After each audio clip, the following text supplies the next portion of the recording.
ఏంటి మమ్మీ, ఏం చేస్తున్నావు? నీకు వదిన్ని తీసుకొచ్చే ప్రయత్నంలో ఉన్నాన్రా. నువ్వు సూపర్ మమ్మీ, ముందా పనిచేసేయ్. త్వరగా వాడు పెళ్ళాం బాధితుడైతే చూడాలనుంది.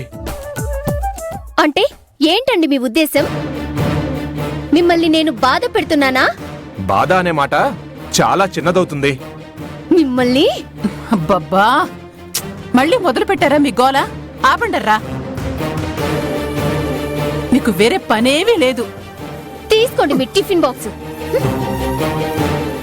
సత్య, ఇదిగో నీకోసం అమ్మాయిల ఫోటోల్ని తెప్పించాన్రా. ఇందులో నీకెవరు నచ్చారో చూసి చెప్పు. అమ్మా, నేను అర్జెంటుగా బయటికి వెళ్తున్నాను. ఇప్పుడంత అర్జెంటే ఉందిరా? రాత్రి కూడా లేటుగానే కదా వచ్చావు. 2 నిమిషాలే కదా, ఈ ఫోటోస్ చూసి వెళ్ళిపోరా.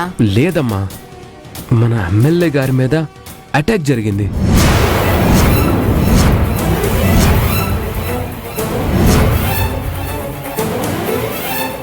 ఏం నువ్వు చెప్తుంది? అవునమ్మా, నేనిప్పుడు అక్కడికే వెళ్తున్నాను. మరిప్పుడు ఆయన ఎలా ఉన్నారు? పర్లేదు. ఎమ్మెల్యే గారు త్వరగా కోలుకోవాలని కోరుకుంటారని నా తరపున కూడా ఆయనకు చెప్పురా. అలాగే అమ్మా. నాన్న సత్య, వెళ్లే ముందు ఒక్కసారి చూసి చెప్పురా. పెద్దగా టైం కూడా పట్టదు. అమ్మా, నీకు అసలు విషయం చెప్పలేదు కదా. నేను రూపాలిని కలిశాను. తను నన్ను పెళ్లి చేసుకోవడానికి నిజంగానే ఒప్పుకుంది. మరప్పుడెందుకు అంత పొగరగా సమాధానం చెప్పింది? చూడు సత్య, అది దాని తల్లి తండ్రి మనల్ని చాలా అవమానించారు.